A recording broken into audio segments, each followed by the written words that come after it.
Shalom a todos os que estão participando desta série de aulas sobre a história da igreja em meio aos séculos, tá?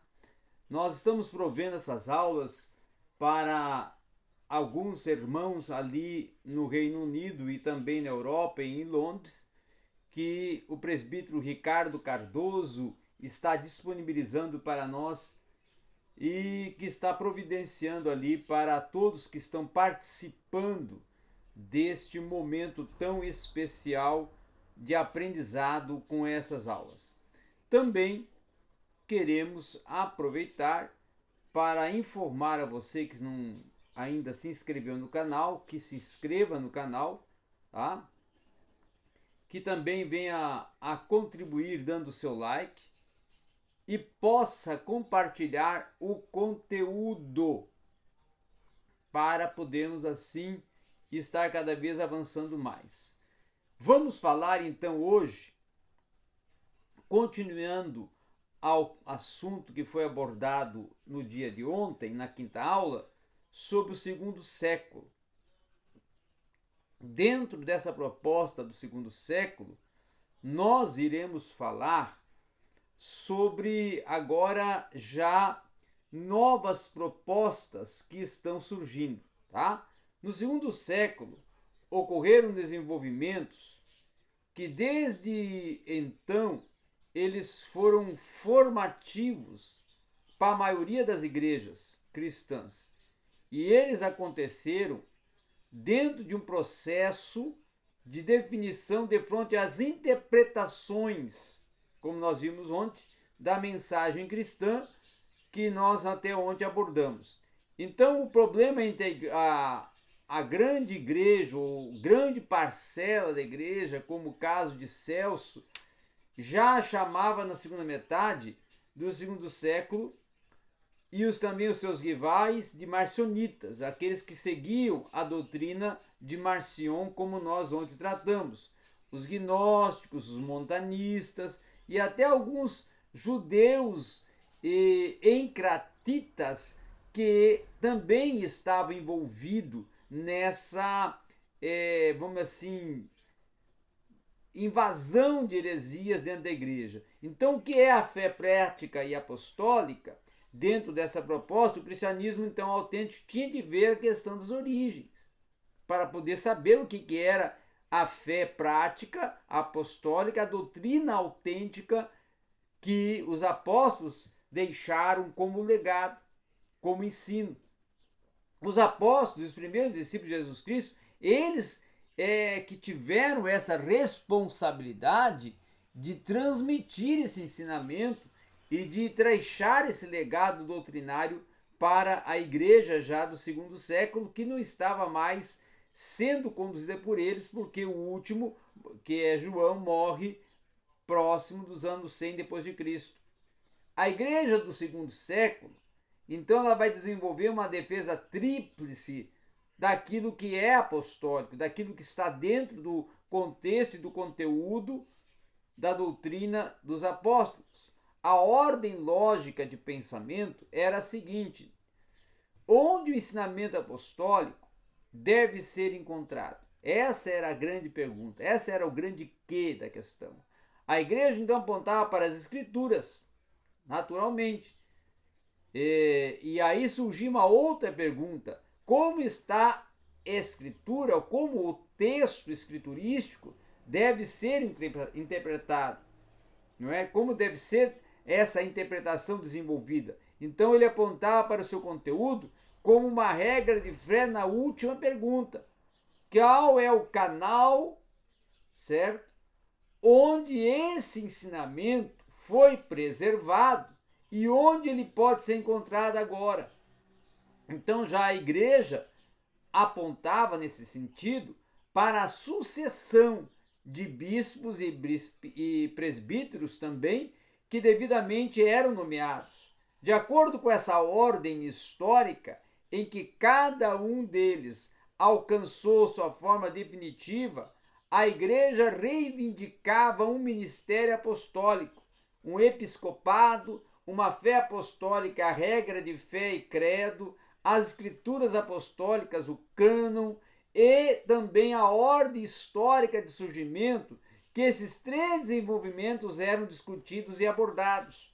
Todos esses três tiveram suas raízes nas comunidades cristãs, a parte desses grandes conflitos do segundo século, mas todos também foram influenciados por esses conflitos e receberam uma definição muito mais precisa e de maior ênfase em resposta até às questões que foram levantadas. Vamos supor que a questão muito importante que era discutida, a do monepiscopado e da sucessão apostólica. Tá? Os últimos livros do Novo Testamento e alguns também livros já escritos, né, que ainda estavam, alguns já concluídos, outros em fase de construção de alguns pais apostólicos, forneciam já a evidência impressionante de uma vasta difusão geográfica e de uma ordem eclesiástica extraordinariamente específica. Em cada igreja, já nessa época, havia uma ordem de uma pluralidade de anciãos ou de bispos, que era esse o termo utilizado para aqueles que supervisionavam e conduziam as igrejas, sendo esses auxiliados pelos diáconos, tá? Como o caso de Jerusalém e Judéia, Síria, Galácia, Ásia Menor, Éfeso, Filipos, Corinto, Creta, Roma. Então, se nós fôssemos ver o surgimento de um único bispo no comando desse presbitério ou monepiscopado, foi atestado pela primeira vez em Antioquia da Síria, lá na Ásia Menor, quando foi registrado pelas cartas de Inácio, aquele que nós falamos uma aula, na terceira aula, que foi o primeiro mártir pós-período apostólico. O bispo, conforme retratado nas cartas de Inácio, ainda era o bispo local de uma cidade, não um bispo territorial, ainda não tinha esse contexto monepiscopado, tá? E nada é dito em relação à sucessão apostólica ou a alguma função sacerdotal. Então vai aparecer uma relação próxima com o restante do clero e que vai ser formado por presbíteros, por diáconos, que juntamente com ele constituíam a liderança unificada da igreja. Então Inácio se preocupava com falsos ensinamentos e até com assembleias cismáticas, que ele tentou se opor até em momento a essas influências investidas, né? A essa insistência na obediência ao clero e até um consentimento do bispo para todo esse contexto de formação. O ministério tríplice da igreja local, ele veio se tornar um padrão geral em meados do segundo século, no caso do presidente da Assembleia Dominical, que nesse período era o Justino Mártir, que provavelmente foi o bispo de maior organização eclesiástica nesse período, tá? E mais tarde, Egésipo e Irineu, tá? Isso no final do segundo século, vão elaborar a lista de bispos em diversas cidades, como uma indicação de que as pessoas que se encaixavam nessa descrição de um único líder da comunidade podiam ser identificadas algumas gerações antes, como o caso de Dionísio, que era bispo de Corinto, em torno de 170, ele fazia essa referência às igrejas, às quais ele escrevia, e às vezes até escrevia os próprios bispos, ao contrário do caso de Clemente e de Policarpo, que escrevia às igrejas e não aos bispos. Tá? Então havia já toda essa estrutura de comunicação escrita e até de, vamos assim, já de uma formação de uma história, de um relato, de uma biografia desse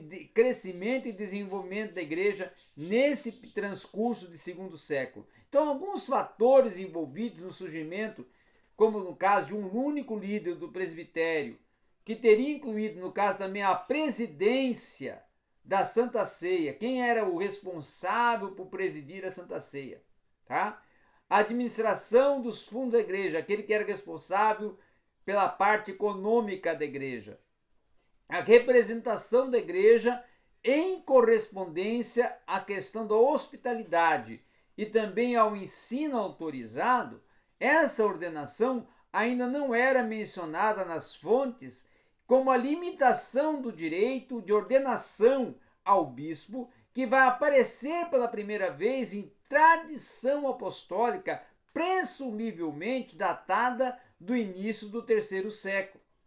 Então, essa posição fortalecida do bispo no final do segundo século, ela vai ser demonstrada no argumento de Irineu sobre a sucessão apostólica, por vezes que vai indicar que Clemente de Roma vai ser a primeira testemunha nessa sucessão apostólica, mas também Clemente vai declarar que essa designação apostólica dos cargos de bispo e também dos diáconos, né, bem como da provisão desses cargos todos, vão ser realizados após a morte do seu titular.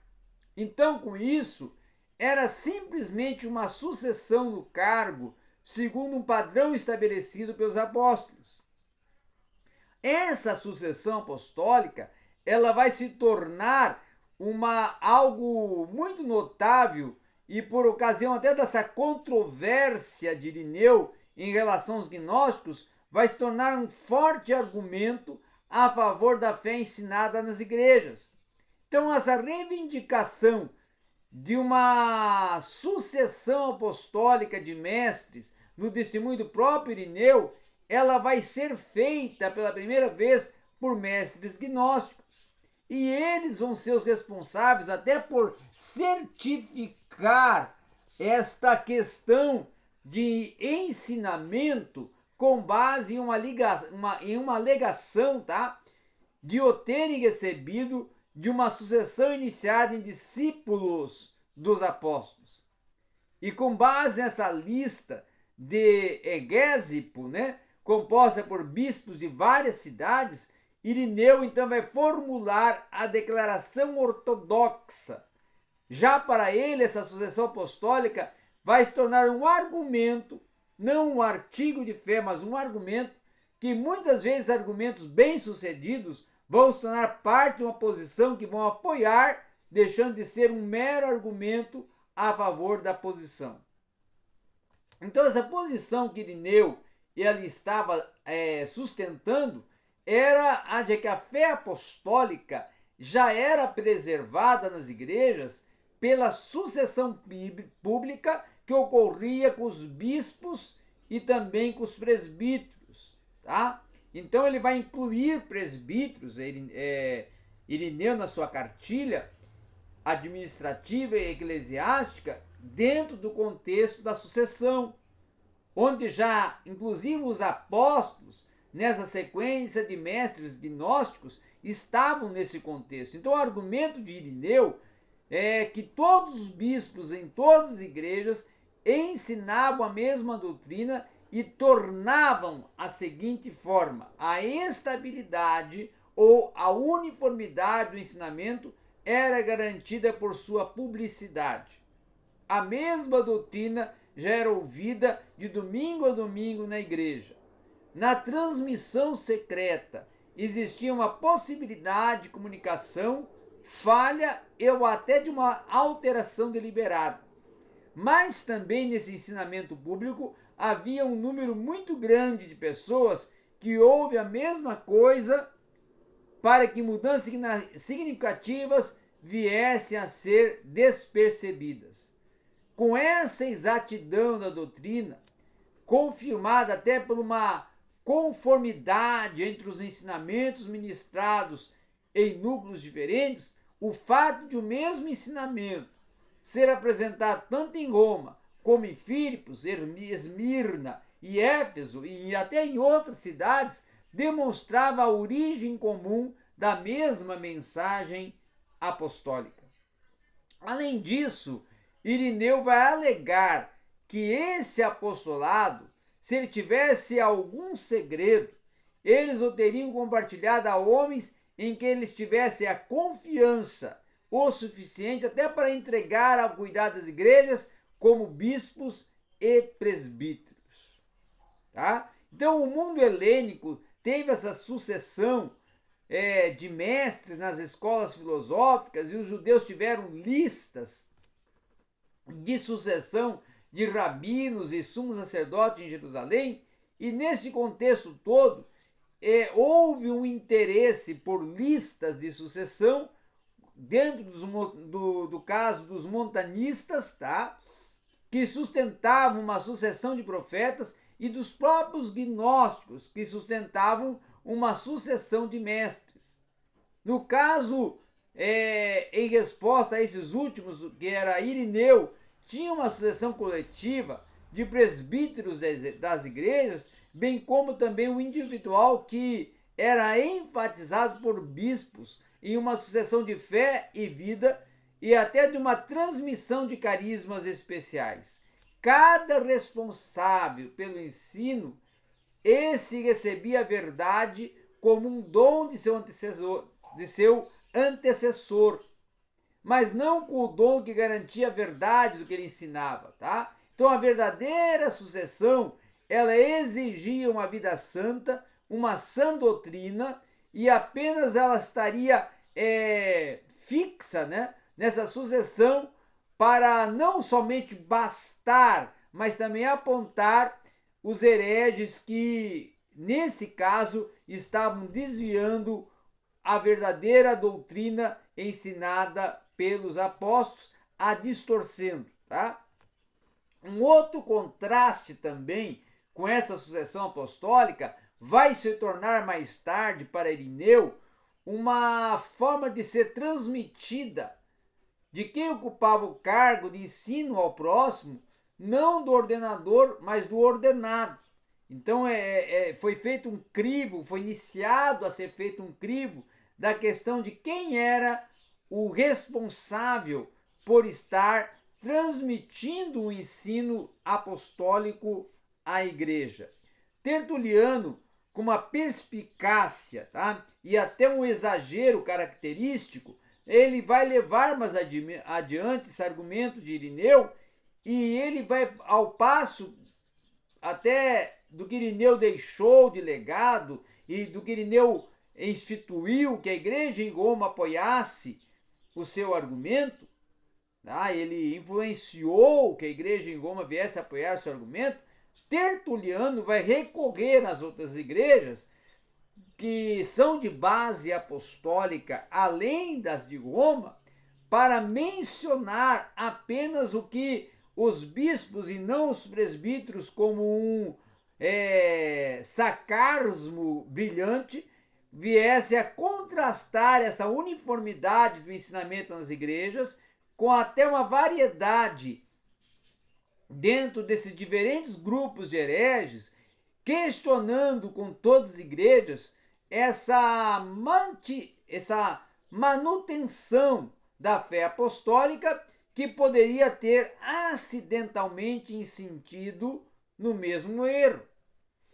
Já no caso de Hipólito, já no início do terceiro século, nós vamos encontrar, aparentemente, já pela primeira vez, a ideia de que os bispos não apenas estavam nessa sucessão dos apóstolos, mas também eles mesmos eram sucessores dos apóstolos. Então isso vai se tornar evidente em uma passagem até de Cipriano, em meados do século III, tá? Que os bispos eram um bispo em toda a igreja, não apenas o bispo de sua própria comunidade. Então esse episcopado era uma única propriedade responsável por governar a igreja, como uma propriedade compartilhada por todos os bispos. e essa identidade do episcopado ser responsável pelo apostolado em tornar-se a regra no quarto século. Já essa regra de fé e credo apostólico, nesse ensinamento correto, transmitido nas igrejas pelos bispos e também resumido para Irineu pela uma regra de fé no aspecto das suas palavras, como sendo um cânon da verdade, então esse cânon da verdade representava o enredo das Escrituras, o desenrolar da disposição e também até as dispensações no plano salvífico de Deus, dando aí o início já, tá, a uma proposta, já aí no período do segundo século, de uma construção da teologia dispensacionalista. Então, os antigos investidores e investigadores desse contexto histórico do desenvolvimento do credo, eles muitas vezes vão obscurecer as coisas, confundindo até a regra de fé com o credo. E esse conteúdo dos dois vai estar relacionado às mais diferentes funções, as quais veriam a explicar a variedade de expressões empregadas até em referência à regra de fé e também a relativa imobilidade da expressão que era o credo apostólico. Então essa regra de fé, para concluirmos a aula de hoje, era um resumo da mensagem apostólica, que se expressava como conteúdo legítimo da Escritura, não um corpo separado da doutrina, mas sim o conteúdo legítimo da Escritura. A base doutrinária absorvida e ensinada pela liderança da igreja ao corpo de membros da igreja. Então, em termos de conteúdo, ela era mais ou menos semelhante ao querigma, tá?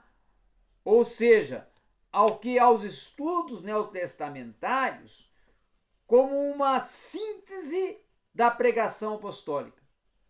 E esse credo, em contrapartida, era a fé confessada pelos convertidos à pregação apostólica, como uma fé confessada especialmente como parte de uma cerimônia batismal e uma fé pregada como regra de fé ou cano da verdade, que se tornou a fé crida e confessada, denominada o credo apostólico.